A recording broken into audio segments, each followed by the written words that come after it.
알 수 없는 인생, 삼형제의 해우.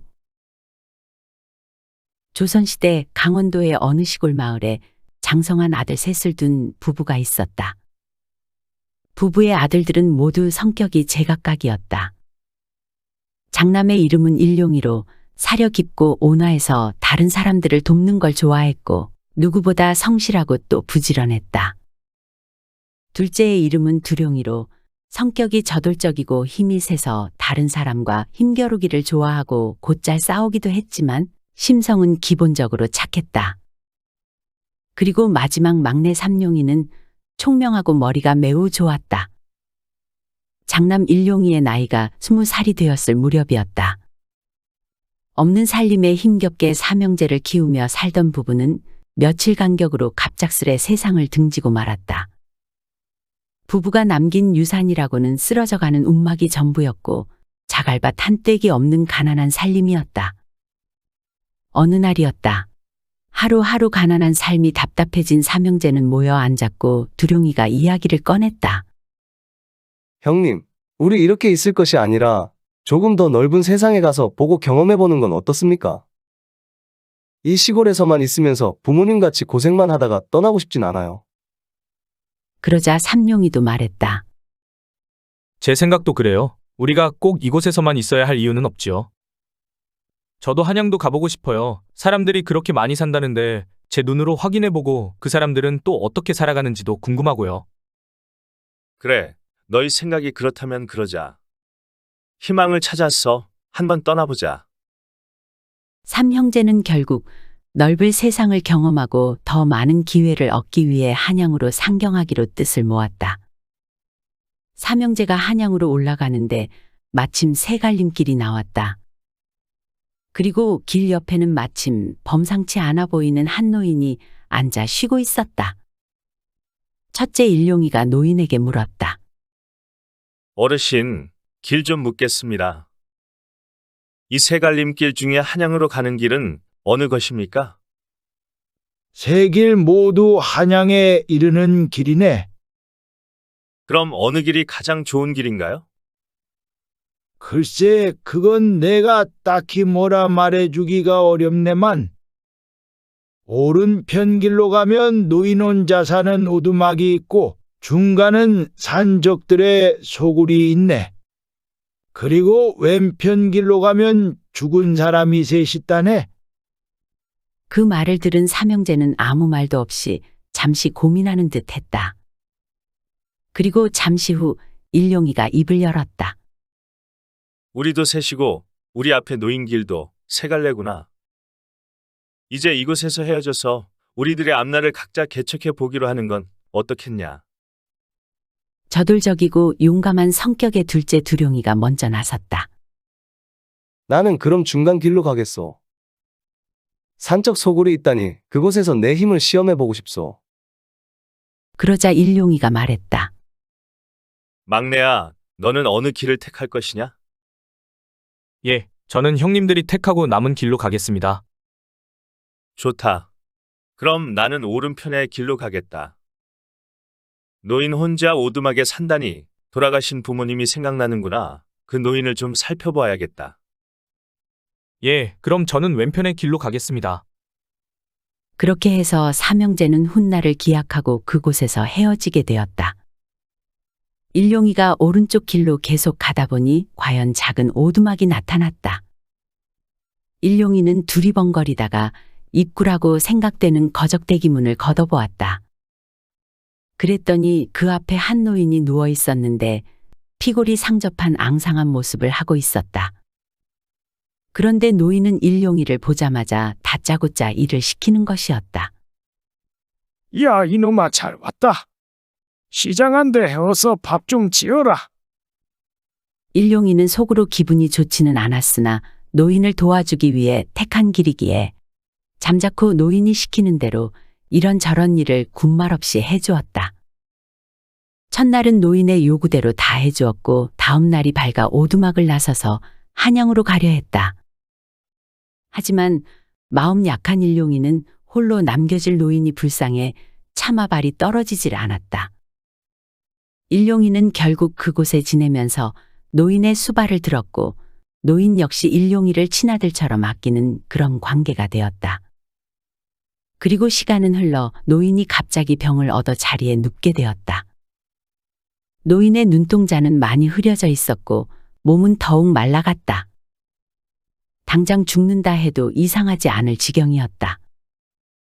하루는 노인이 일용이를 앉혀놓고 자신의 이야기를 시작했다.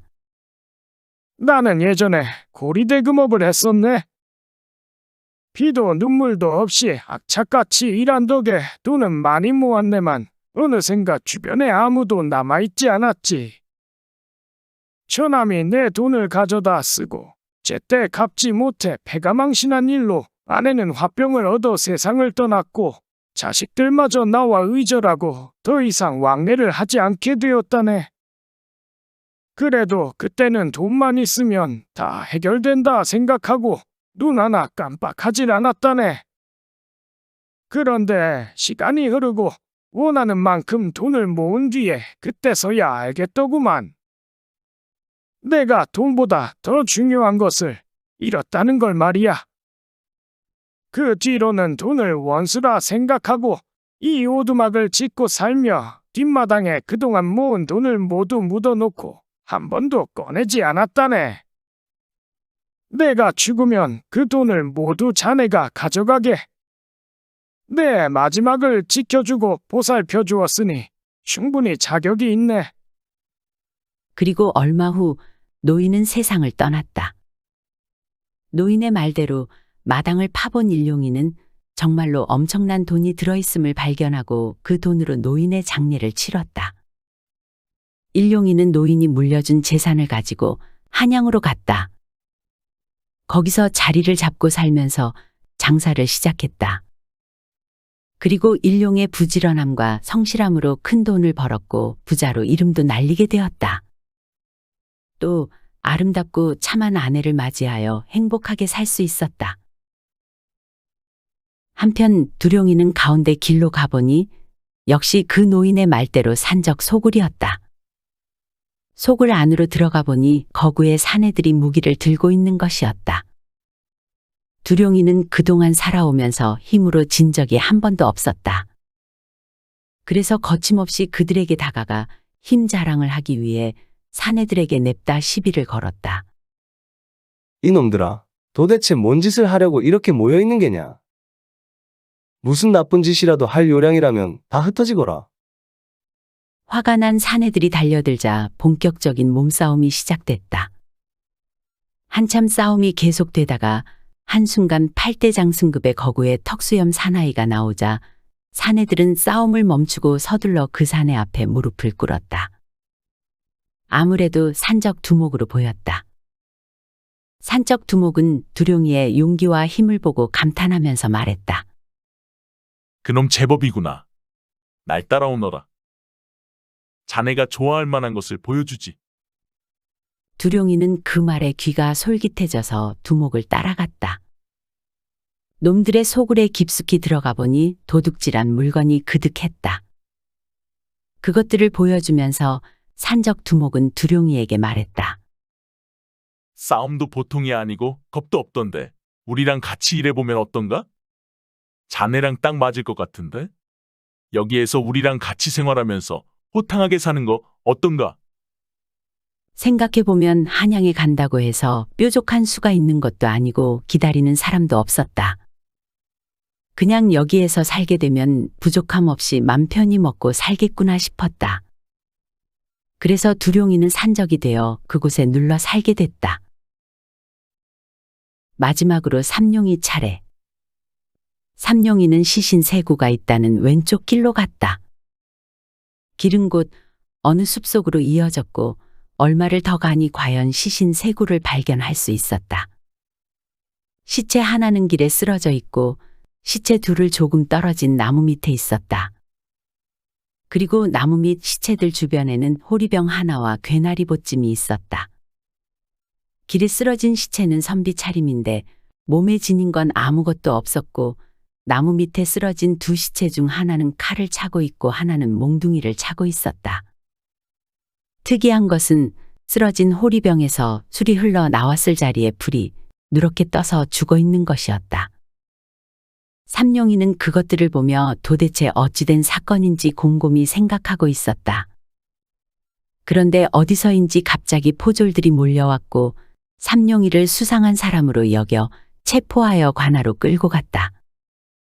결국 삼룡이는 고을 관하에서 원님 앞에 꿇어 앉혀졌다. 알고 보니 산길을 가던 마을 사람이 먼저 시체 셋을 보고 관가에 알렸고 관가에서는 범인을 잡는다고 포졸들을 시켜 시체와 물건을 동원으로 옮겨오라고 한 것이었다. 그런데 그때 마침 삼룡이가 거기 있어서 수상하다는 이유로 잡아온 것이었고 잘못했다가는 죄도 없이 누명을 쓰게 될 판이었다. 한편 원님은 아무리 생각해도 연유를 모르겠는지 골똘히 생각에 잠겨 고개만 갸웃거리면서 혼잣말을 했다.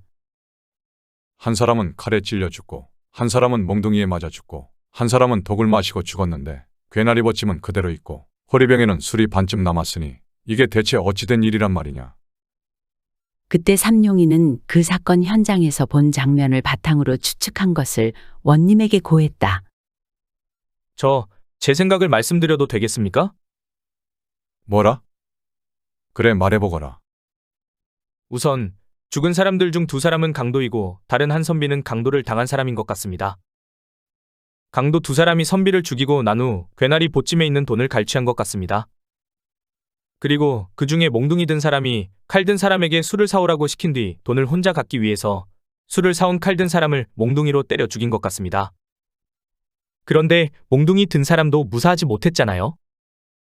그 이유는 술을 사온 사람 역시 몰래 돈을 가지기 위한 계략을 꾸미고 있었고 호리병 술 속에 독을 넣은 것입니다. 그래서 결국 그 술을 먹은 몽둥이 든 사람도 죽은 것입니다. 그래서 선비 한 사람과 강도 2사람이 모두 죽어 있던 것입니다. 원님이 가만히 들어보니 정황상 이치에 딱 맞는 말이었다. 그렇게 이 세 남자의 살인사건은 무사히 마무리될 수 있었다. 원님은 삼룡이의 총명함에 감탄했다. 그렇게 원님은 삼룡이에게 호감이 생겼고 삼룡이의 사정을 듣고 나서는 누군가 뒷바라지를 해준다면 충분히 훌륭한 인재가 될 것이라는 생각이 들었다. 그래서 원님의 집에서 공부할 수 있도록 도와주기로 하였고 그러면서 자연스럽게 아름답고 정숙한 원님의 딸과 좋은 관계로 맺어져 혼인까지 하게 되었다.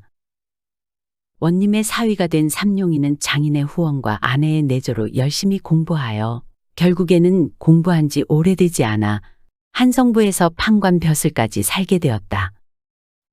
하루는 삼룡이가 어느 부잣집 담을 넘었다가 잡혀온 도둑을 재판하는 날이었다. 재판을 하는데 대청 위에는 판관이 된 삼룡이가 앉고 도둑은 그 아래의 바닥에 꿇어 앉혀졌고 한쪽 옆에는 도둑 맞은 사람이 서 있었다. 그런데 도둑이 재판을 받다가 갑자기 흐느껴 우는 것이었다. 내 죄를 이제 뉘우치는 것이냐? 하고 판관이 물으니 몇 년 만에 형님과 아우를 만났으니 반갑고 또 부끄러워서 그럽니다. 이 말을 한 사람은 바로 두룡이었다. 도둑 맞은 부자가 일룡이임을 그리고 판관이 삼룡이인 것을 두룡이가 알아본 것이었다. 꿈에도 그리워하던 삼형제가 상봉했는데 이 무슨 운명의 장난인지 판관과 도둑 그리고 도둑 맞은 이로 만난 것이었다. 그제서야 서로를 알아보고 삼형제가 서로 끌어안고 울었지만 그래도 두룡이의 죄는 어찌할 수가 없었다. 삼룡이는 이제는 형조 참판이 된 장인에게 사정을 이야기하여 두룡이의 죄를 겨우 감형받게 할 수 있었다. 두룡이는 형을 마친 뒤 막내 삼룡이의 도움을 받아 다행히 포도청의 포졸이 되었고 일룡이 형의 도움으로 마음 편히 지낼 수 있는 작은 집도 가질 수 있었다. 그 후로 두룡이도 남들처럼 평범하게 살며 착한 여인을 만나 혼인도 했다. 삼형제는 오랫동안 떨어져서 살아왔지만 자신의 자리에서 열심히 살았고 잘못된 길을 가던 형제도 다시 만나 바로 잡아주고 도와주며 더 나은 삶을 살 수 있도록 이끌어줄 수 있었던 것이다.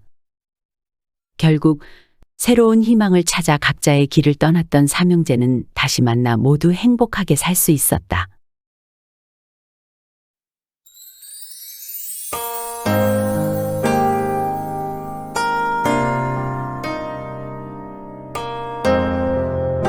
시청해주셔서 감사합니다. 좋아요를 눌러주세요. 더 재밌는 옛날 이야기로 찾아뵙겠습니다.